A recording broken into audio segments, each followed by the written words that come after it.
नमस्कार, Dayanand online classes में एक बार आपका फिर से हार्दिक स्वागत है। मैं पवन कुमार पारिक आज आपको इस क्लास के अंदर कक्षा 10वीं की जो 11.2 प्रश्नावली है उसके बारे में पढ़ाऊंगा। इससे पहले वाली क्लास में हमने थेल्स प्रमेय और थेल्स प्रमेय के विलोम के बारे में पूरा सिद्ध करना डिटेल से पढ़ लिया था।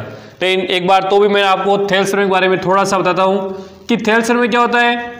कि थेल्स प्रमेय दिया हुआ है कि यदि कोई त्रिभुज है, उसकी किसी एक भुजा के समांतर खींची गई रेखा, एक भुजा के समांतर खींची गई रेखा जैसे डी समांतर है बीसी के, शेष भुजाओं को कि डी समांतर है बीसी के तो शेष भुजाओं को समान अनुपात में विभाजित करेगी। शेष भुजाओं को एडी बट्टा बीडी बराबर एई बट्टा ईसी, ये चीज थी थेल्स प्रमेय में। तो इससे पहले वाली क्लास आप जरूर देखें, उसमें आपको इसका जो थेल्स प्रमेय पूरा सिद्ध करना और उसका विलोम पर में आपको पूरा डिटेल से बताया गया है। तो अब हम इससे क्वेश्चन संबंधित क्वेश्चन लेंगे।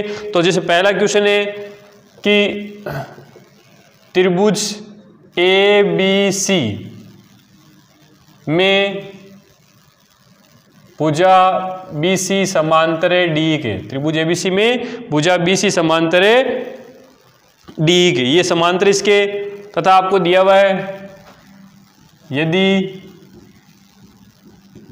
एडी बराबर 9 सेंटीमीटर है। एडी कितना है? एडी बराबर 6 सेंटीमीटर है। एडी और बीडी का मान दे रखा है, बीडी आपको दे दी 9 सेंटीमीटर, वे एई आपको दे रखी है 8 सेंटीमीटर है। कितनी है? 8 सेंटीमीटर हो तो एडी बीडी और एई दे दिया, ठीक है ना। तो आपको पूछ लिया कि इसमें एसी का मान ज्ञात कीजिए, एसी का मान ज्ञात कीजिए। तो हल करोगे तो सबसे पहले हल करने के लिए आपको क्या करना पड़ेगा कि दिया हुआ क्या आपको त्रिभुज एबीसी में, तो आप ये त्रिभुज बनाओगे, त्रिभुज ए बी सी कह रहा है कि डी समांतर है बीसी के, ये इसके क्या है? समांतर है। तो समांतर है और जो मान दे रखा है वो लिख लो। एडी का मान 6 दे रखा है, बीडी का 9 दे रखा है, एई का 8 दे रखा है, इसको आपको नहीं दे रखा है, नहीं दे रखा आप क्या लिख लो? एक्स। तो सबसे पहले आप हल में लिखोगे कि थेल्स प्रमेय से क्या लिखोगे? थेल्स प्रमेय से ए डी बट्टा बी डी बराबर ए ई बट्टा ई सी। तो एडी कितना है? 6 का, और ये कितने की है? 9 सेंटीमीटर की। ये कितने की? 8 की। ये मान लिया x। तो वज्र गुणा करोगे 6 गुणा x बराबर 9 गुणा 8, तो x का मान क्या आएगा? बट्टा 6 कर दो। 3 के पावड़े से 2 बार, 3 के पावड़े से 3 बार, 2 के पावड़े से कितने बार? 4 बार, तो 4 3 12। तो x का मान कितना आएगा? 12 सेंटीमीटर। ये कितनी आ गई? 12 सेंटीमीटर। तो आप लिखोगे अतः सी ई बराबर है 12 सेंटीमीटर। लेकिन प्रश्न में आपको पूछा है ए सी, क्या पूछा है? ए सी। तो आपको मालूम है ए सी क्या है? ए सी है ए ई प्लस ई सी। तो ए ई आपको क्वेश्चन दे रही है 8 और ये हो गई 12, 8 और बाकी तो हो गई ये 20 सेंटीमीटर। तो इस प्रकार आपको यदि ये भुजा इस भुजा समांतर दे रखी है, अन्य कोई भी भुजा पूछिए तो आप इस थेल्स प्रमेय से इसको ज्ञात कर सकते हैं। अब हम अगला क्वेश्चन लेते हैं।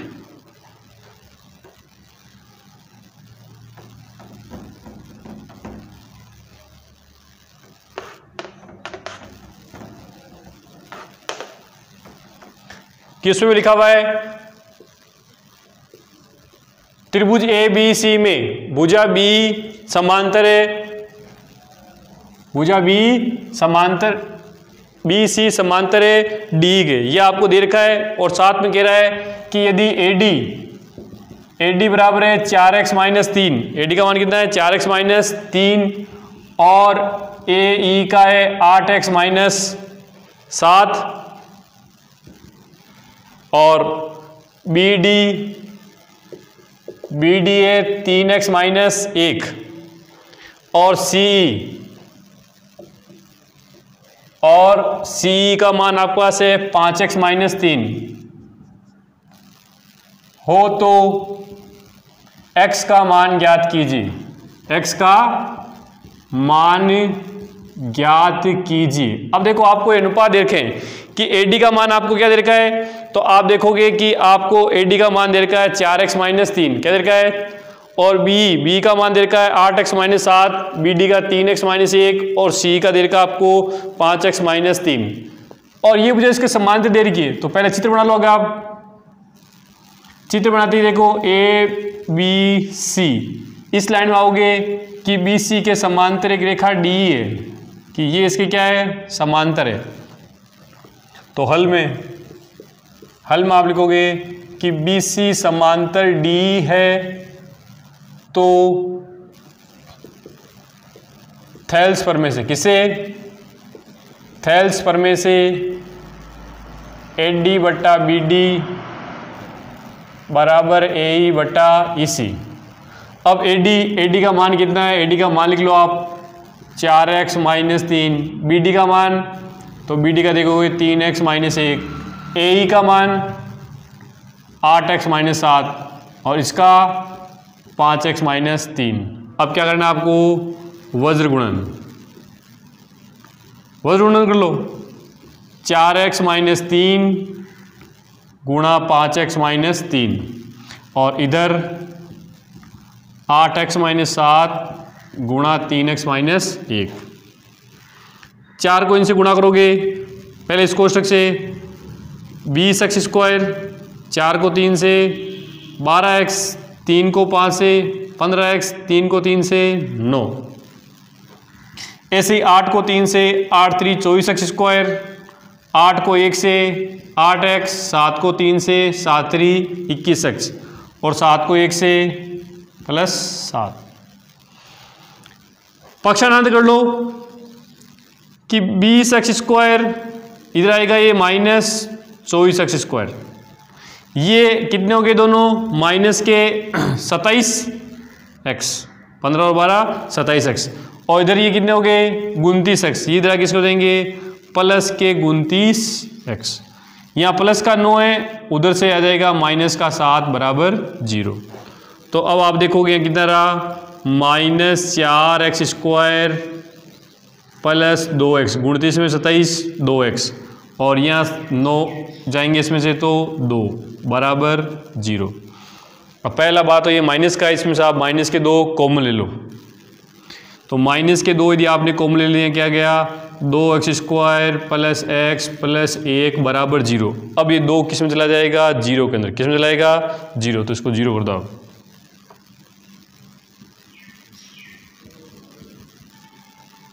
अब ऐसी संख्याएं लानी है जिनको गुणा करने में कितना रहे हैं 2x², और जोड़ने घटाने में क्या रहा है x, जोड़ने घटाने में x आना चाहिए, गुणा करने में कितना रहा है 2x²। तो ये क्या गया है कि द्विघात समीकरण, क्या गया द्विघात समीकरण। तो इस द्विघात समीकरण को आपको सरल करना है और x के 2 मान प्राप्त करने हैं। तो x के 2 मान प्राप्त आएंगे, वो x के मान आप लिख सकते हो। तो इस प्रकार इस प्रश्न को सरल करना है। अब हम लेते हैं अगला क्वेश्चन।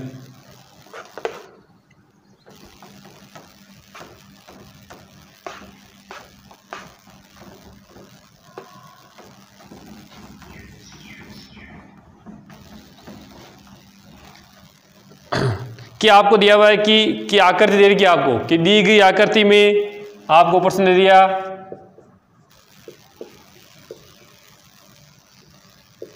दी गई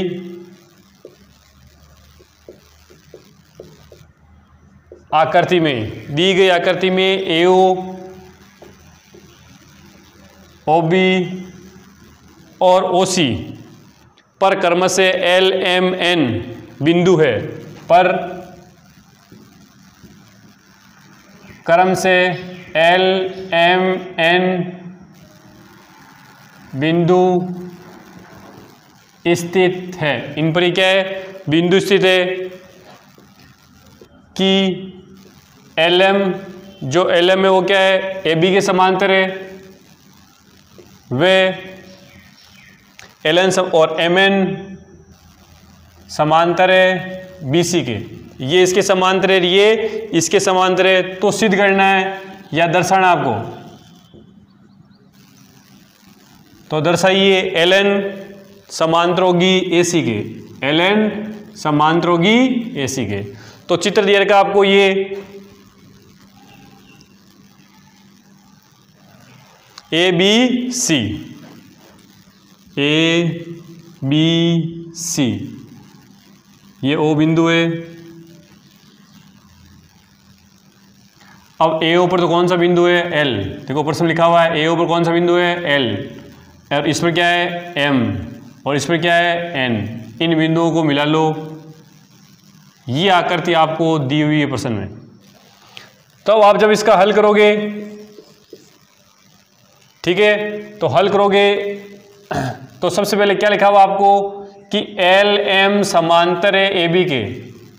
तो कभी भी ऐसा देखे कि ये भुजा इस भुजा के समांतर है। देखो अब त्रिभुज ओ ए बी में, तो आप लिखोगे अतः, तो त्रिभुज ए ओ बी में एल एम समांतर है ए बी के, कि ये भुजा इस भुजा के क्या है, समांतर है। तो थेल्स प्रमेय से, किसे, तो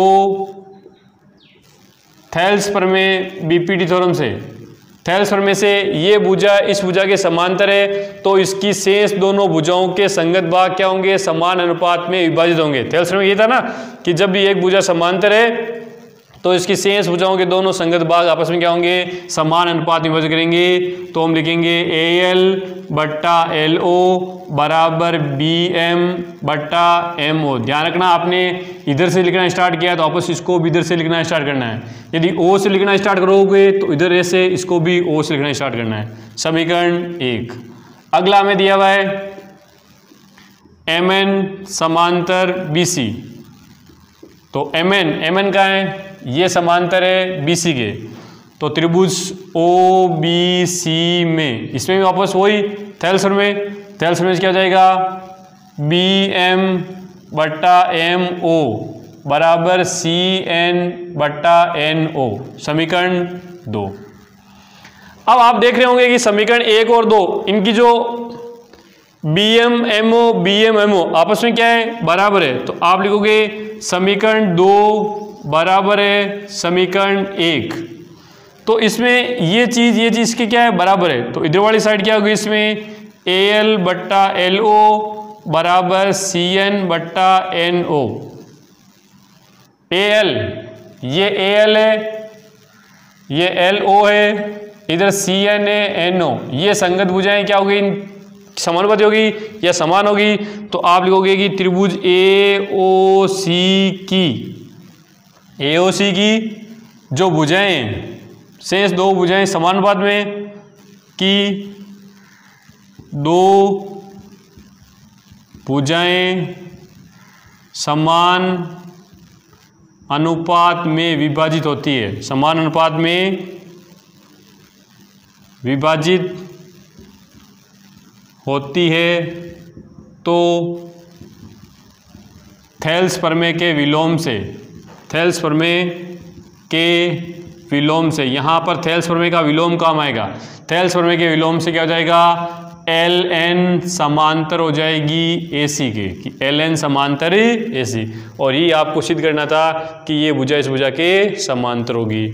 तो हमें करना क्या था, थेल्स प्रमेय से पहले इस त्रिभुज को लेना था, फिर इसको। दो समीकरण आएंगे, दोनों समीकरण आपस क्या है, बराबर आते ही थेल्स प्रमेय के विलोम से संगत भुजा से क्या हो जाएगी, समानुपाती। और इस प्रकार ये प्रश्न पूर्ण होता है। अब हम अगला क्वेश्चन लेते हैं।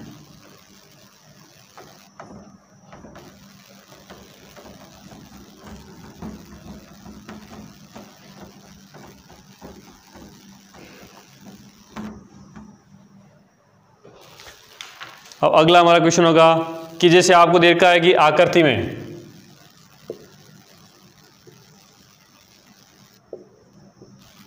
आपको प्रश्न में आकृति दे रखी है कि आकृति में यदि EF समांतर है DC के, समांतर है AB के, ये तीनों भुजाएं आपस में क्या है, समांतर है। ये आपको आकृति दे रखी है।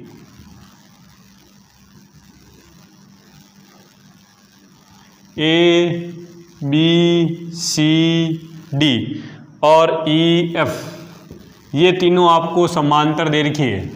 क्या कह रहा है कि ये समांतर है, तो सिद्ध कीजिए।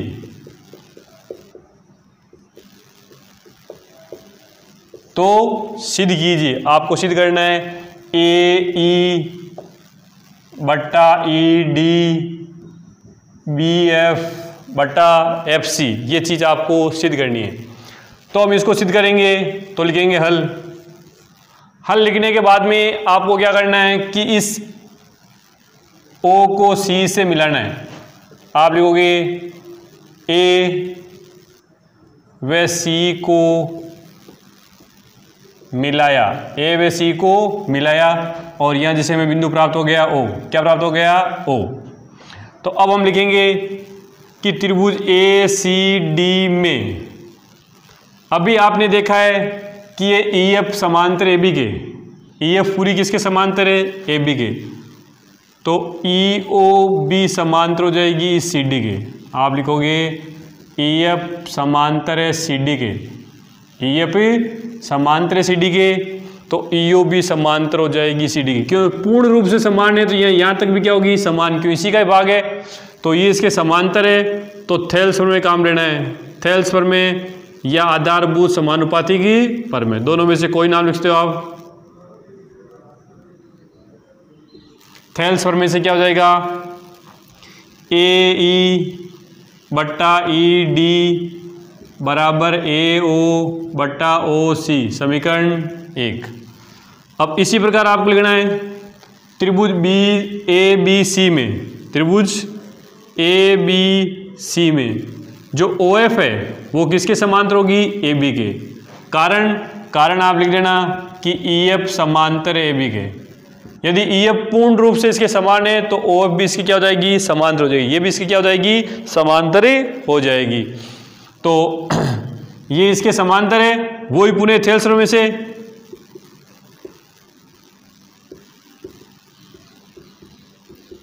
से क्या हो जाएगा? AO बट्टा OC, शेष भुजाओं के संगत भाग समान होते हैं ना, जो समान अनुपात में विभाजित करती है, बराबर BF बट्टा FC, समीकरण 2। अब आप यहाँ देखोगे समीकरण 1 और 2 आपके बराबर आ रहे हैं। समीकरण 1 बराबर आ रहा है समीकरण 2 के। तो समीकरण 1 में क्या है? देखो AE बट्टा ED, AE बट्टा ED BF बट्टा FC। आप देखोगे आपको ये चीज़ सिद्ध करनी थी, AE बट्टा ED बराबर BF बट्टा FC। तो करना क्या है? जो एक बार ये त्रिभुज लेना है ADC और एक बार ABC। पहले EO समांतर CD निकाल के भुजाएं निकाल लो, फिर OF समांतर AB निकाल कर ये संगत भुजाएं निकाल लो, और फिर समीकरण 1 बराबर 2, और इस प्रकार ये सिद्ध हो जाएगा।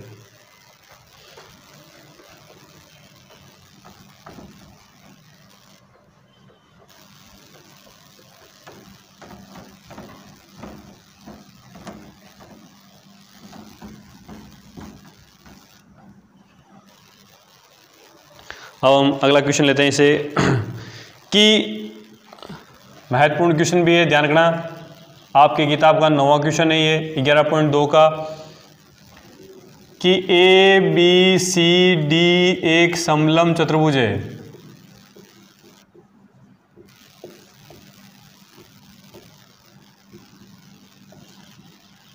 ABCD क्या है? समलंब चतुर्भुज है जिसकी भुजा AB समांतर है DC के। भुजा AB किसके समांतर है? DC के, तथा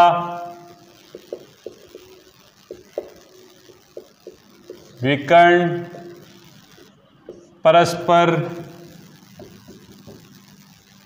O बिंदु पर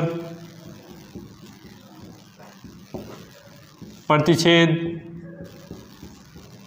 करते हैं, तो सिद्ध कीजिए। तो आपको सिद्ध करना है AO बट्टा BO CO बट्टा DO, ये चीज़ आपको सिद्ध करनी है। ये क्वेश्चन बोर्ड में आया हुआ है, तो इसको आप वापस देख लेना एक बार कि हम हल लिखेंगे। सबसे पहले दी गई आकृति बनाओ कि एक समलंब चतुर्भुज है। आपको कह रहा है कि एक समलंब चतुर्भुज है, तो आपने लिख लिया कि ए बी सी डी ये समलंब चतुर्भुज है और ए बी समांतर है सी डी के। तो हम लिखेंगे ए बी सी डी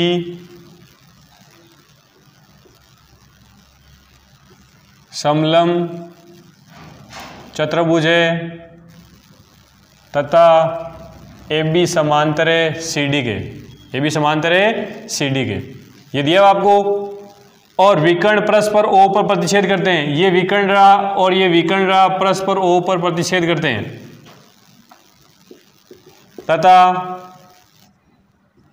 विकर्ण ए सी व बी डी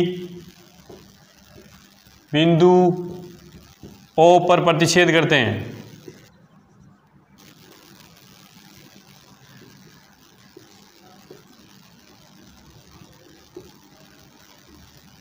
ये चीज सिद्ध करनी है। तो इसके लिए ये तो आपको दिया हुआ हो गया, क्या हो गया, दिया है। सिद्ध क्या करना आपको, तो आप प्रश्न में लिखा हुआ है सिद्ध करना आपको AO बट्टा BO बराबर CO बट्टा DO, ये चीज आपको सिद्ध करनी है। तो यहां आपका पॉइंट होगा रचना। रचना के पॉइंट में क्या लिखोगे कि आप एक रेखा EF खींचोगे, O से होते हुए रेखा EF खींची और वो EF क्या है, DC के समांतर है। आप लिखोगे EF समांतर DC, एक रेखा खींची। अब आपको मालूम चाहिए कि EF किसके समांतर, DC के, तो ऑटोमेटिक किसके बराबर हो जाएगी, AB के। आप यहाँ लिख सकते हो कि EF हमने समांतर खींची है DC के और वो समांतर किसके हो जाएगी, AB के। क्यों, AB और DC पहले से ही आपस में एक दूसरे के समांतर है, तो ये भी भुजा, तीनों भुजाएं आपस में क्या हो जाएगी, समांतर। अब हम उपपत्ति का पॉइंट लिखते हैं। उपपत्ति में देखो आप, जैसे त्रिभुज पहले लेना, त्रिभुज ACD, त्रिभुज ACD, ACD के अंदर आप लिखोगे EO समांतर है CD के। EO किसके समांतर है, CD के। EO समांतर है CD, अतः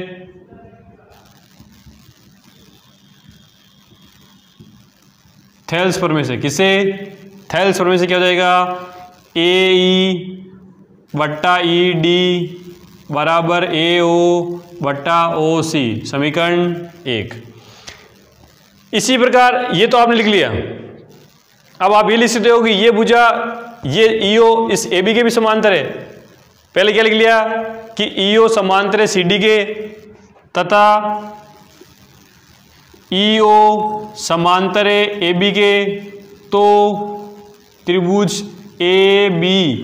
ABD में, किसमें, ABD में थेल्स प्रमेय से, किसे, थेल्स प्रमेय से। इससे थेल्स प्रमेय में क्या हो जाएगा, AE बट्टा ED बराबर BO बट्टा DO, समीकरण 2। अब आप यहां देखोगे कि समीकरण 1 और 2 में इसकी लेफ्ट साइड देखो AE बट्टा ED, इसकी लेफ्ट साइड AE बट्टा ED, दोनों की लेफ्ट साइड क्या है, बराबर है। तो आप लिख सकते हो समीकरण 1 बराबर है समीकरण 2, क्योंकि दोनों की लेफ्ट साइड बराबर है। तो समीकरण 1 बराबर समीकरण 2। तो समीकरण 1 में क्या आ रहा है, देखो देखें AO बट्टा OC, और समीकरण 2 में क्या आ रहा है, BO बट्टा DO। लेकिन सीधा आपको ये नहीं करना है, तो आप इसको क्रॉस गुणा कर लो। पहले वज्र गुणा करोगे क्या जाएगा, AO गुणा DO और BO गुणा OC। गुणा करने के बाद में अब आपको लाना क्या है, AO बट्टा O भी लाना है। तो आप वापस क्रॉस मल्टीपल के लिए क्या करोगे, AO बट्टा क्या लिख सकते हो, BO, और इधर OC लिखा हुआ है, OC बट्टा DO। इसको OC लिखो चाहे CO लिखो, एक ही चीज है ना। तो CO भी लिख सकते हो इसको। तो इस प्रकार एक ही सिद्ध हो गया, AO बट्टा BO और CO बट्टा DO। तो इस प्रकार ये आपका प्रश्न सिद्ध हो जाता है। तो इसमें आता है क्या, ये एक समलंब चतुर्भुज होता है और ये चीज आपको सिद्ध करनी होती है। अब मैं आपको एक उदाहरण तो बताऊंगा, इसी का एक एग्जाम्पल आपको प्रश्नावली के अंदर, उस एग्जाम्पल को आपको सोल्व करना है। उसमें दिया हुआ क्या है, ये तो चीज आपको दिया हुआ है और ये चीज आपको सिद्ध करनी है, मतलब इसका विलोम उल्टा है पूरा ये प्रश्न, वो भी मैं आपको इसी प्रश्न में समझाता हूँ। उसमें दिया हुआ ये चीज़ है, उसमें दिया हुआ क्या है, दिया हुआ तो ये है और ये सिद्ध करना है कि दिया हुआ है कि AO बटा BO और CO बटा DO, और सिद्ध करना है कि ABCD एक समलंब चतुर्भुज होगा। तो मैं उस क्वेश्चन को सरल करता हूं आपको।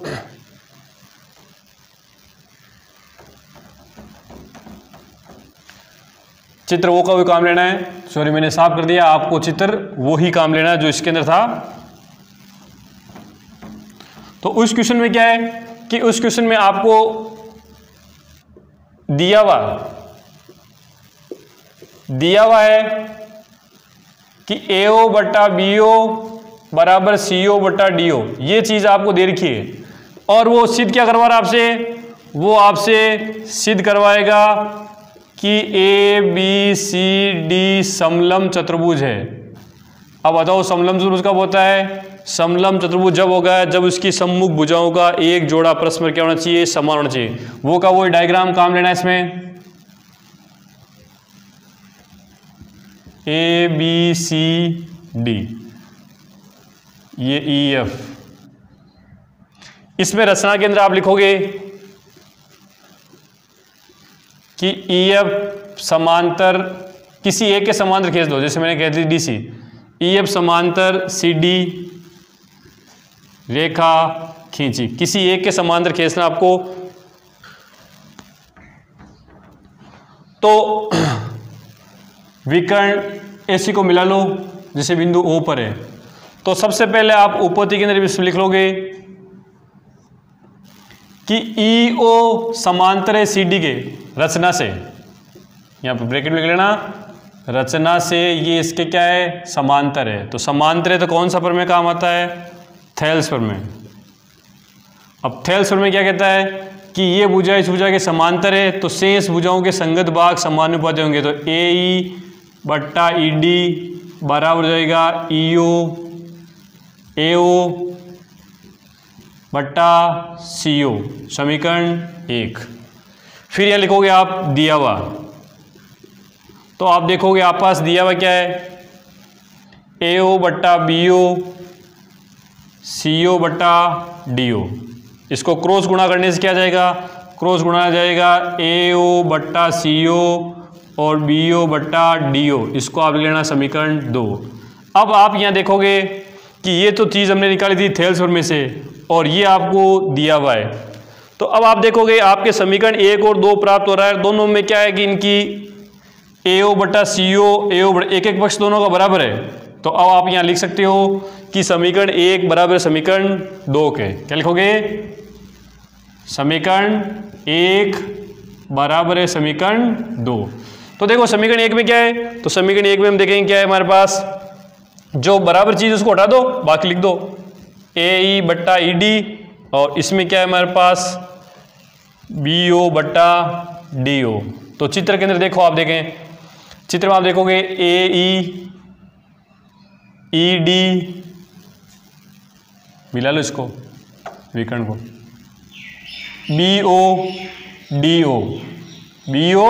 DO। तो कौन सा त्रिभुज काम आ रहा है, तो इसमें त्रिभुज काम आ रहा है देखो ADB या ABD। तो आप लिखोगे त्रिभुज ABD में दो भुजाएं कौन सी, AD व BD के संगत भाग समान अनुपात में विभाजित होते हैं, समान अनुपात में विभाजित होते हैं। तो ये इसके समान अनुपात में विभाजित हो रहे हैं, तो यहाँ हमारे काम आएगी कौन, थेल्स प्रमेय की विलोम। थेल्स प्रमेय की विलोम यहाँ काम आएगी। थेल्स प्रमेय की विलोम क्या कहती है कि थेल्स प्रमेय की विलोम कहती है कि यदि कोई त्रिभुज है और उसके जो शेष दो भुजाओं के जो भाग है समान अनुपात में विभाजित हो रहे हैं, तो ये जो बची गई तीसरी रेखा है वो इस खींची गई रेखा क्या होगी, समांतर होगी। तो हमारे पास तीसरी रेखा कौन सी है, AB, बची कौन सी रेखा के समांतर होगी, EO के। तो हम लिखेंगे कि AB समांतर है EO। तो देखो मैं AB समांतर EO लिखूं चाहे AB समांतर EF लिखूं, एक ही चीज है। क्यों? क्योंकि ये ईओ है क्या, ईएफ का भाग है, तो ईओ समांतर इसके हैं तो ईएफ भी इसके क्या होगी, समांतर होगी। तो आप लिख सकते हो कि क्या लिखोगे आप कि ए बी समांतर है ईएफ के। अब देखो यहाँ आप रचना में देखो, देखें रचना में आपने क्या लिखा था, ईएफ समांतर है सीडी के। तो इन दोनों लाइनों को देखो, ईएफ समांतर है सीडी के, यहाँ रहा है ए बी समांतर है ईएफ के। तो आप लिखोगे रचना से ईएफ समांतर है सीडी। तो अब इन दोनों का कंपैरिजन करो, देखें ए बी ईएफ के समांतर है, ईएफ सीडी के समांतर है, अतः क्या हो जाएगा, ए बी समांतर है सीडी के। ए बी समांतर सी डी, ये भुजा इस भुजा के समांतर हो गई। तो मैंने पहले ही बताया था आपको कि यदि सम्मुख भुजाओं का एक जोड़ा समांतर होते हुए क्या हो जाएगा, समांतर चतुर्भुज। आप लिखोगे ए बी सी डी की सम्मुख भुजाएं ए बी समांतर सी डी, एक जोड़ा समांतर, दोनों समांतर होते हैं समांतर हो जाएगा, एक जोड़ा समांतर है, एक जोड़ा या युग्म समांतर है, अतः ए बी सी डी समलम चतुर्भुज होगा। तो ध्यान रखना है, समलम चतुर्भुज कब होता है, जब सम्मुख भुजाओं का एक जोड़ा समांतर होता है। तो इस प्रकार मैंने ये उदाहरण है, ये क्वेश्चन है। तो क्वेश्चन तो आपकी बुक का ये जो 9वां क्वेश्चन है, और ये आप देख लेना आपकी बुक का एग्जाम्पल है 11.2 का। तो ये दोनों एक दूसरे के विपरीत हैं, दोनों साथ में बता दिए मैंने, दोनों इंपॉर्टेंट क्वेश्चन है।